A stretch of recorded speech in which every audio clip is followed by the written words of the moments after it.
Guys welcome to my channel. তো এখন আমি একটু আসছিলাম পড়াইতে, তো পড়াই বের হয়েছি। তো বের হয়ে এখন একটা ওষুধ কিনতে যাব, যেটা আমি এখানে অক্সিজেনে অনেক ট্রাই করছি বাট পাই নাই। তো দেখা যাক, ওষুধটা আমি একটু 2 নম্বর গেটের দিকে যাব, তো ওখানে যদি পাই তো নিয়ে, যদি সময় থাকে হাতে তাহলে একটু সিআরবির দিকে যাব। দেন কিছু যদি খাওয়া দাওয়া করি তো দেখাবো। তো আমি আমার ভাইকে কল দিচ্ছি, ছোট ভাইকে, সে আসতেছে রাস্তায়। তো এসে একই সাথে দেখে দেবো আমার ভাই মিলে বের হবো। আর বাইরে গাইস আজকে প্রচুর ঠান্ডা, সো দেখা যাক। ঠিক আছে, মাত্র আমি পড়ায় বেরিয়েছি। তো পড়ায় বের হয়ে এখন আমি আমার ছোট ভাইকে কল দিচ্ছি, সে আসতেছে মনে। তো ওকে নিয়ে একটু 2 নম্বর গেটের দিকে যাবো একটা ওষুধ কিনতে।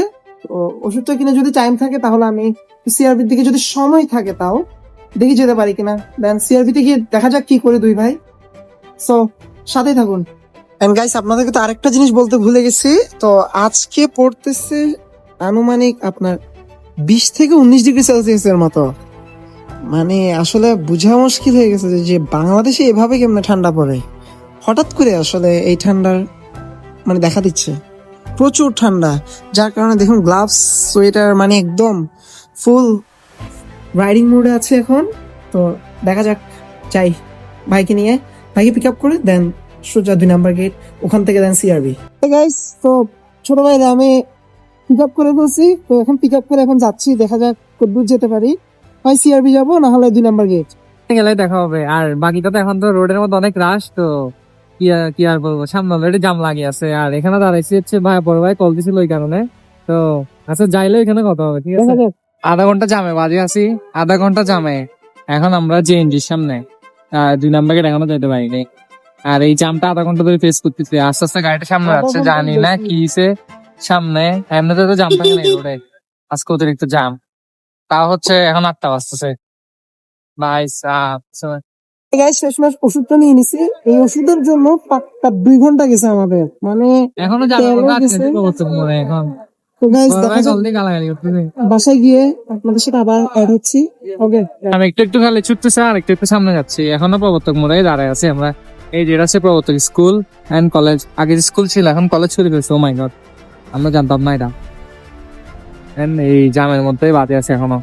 এই আমার মনে হয় কি যে রিক্সাগুলো মেন জামের মূল কারণ। কারণ ওরা দেখেন, এই দেখেন, ওরা হচ্ছে পুরো লাইনের ওই সাইডে চলে গেছে অলরেডি, যেটা ওদের করা উচিতই না। ওদের থাকা উচিত হচ্ছে একদম লেফট সাইডে, বিকজ তাদের কোনো মিরর নাই, তারা অনেক স্লো গাড়ি চালায়। তো গাড়ি না, রিক্সা চালায়। তো যার কারণে ওদের হচ্ছে এই সাইডে। আর যেসব হচ্ছে ইঞ্জিনওয়ালা ভেহিকেল, ওদের হচ্ছে কি রাইট সাইডে থাকা উচিত। কিন্তু দেখেন বাসটা যাত্রীর জন্য ওই সাইডে দাঁড়ায় আছে, আর আমরা দাঁড়ায় আছি মিররের মধ্যে। এই হচ্ছে বাংলাদেশ বলতে চট্টগ্রামের কাহিনী, এবং প্রত্যেকটা জেলারই অবস্থা। চট্টগ্রামে তো অবশ্য জ্যাম কম, কিন্তু এই মানে ঢাকার মধ্যে আরো অতিরিক্ত জ্যাম। আমরা এরকম জ্যামই ফেস করি। এই মানে এবার ফেস করতেছি, তো অলওয়েজ ফেস করি না এমন। আজকে মানে মেবি পুরো চট্টগ্রাম জ্যাম। আজকে কি বার? আজকে তো শুক্রবারও না, আজকে শনিবার। শনিবারে তো এরকম জাম থাকে না, বেসিক্যালি শুক্রবারে অনেক বেশি জাম থাকে।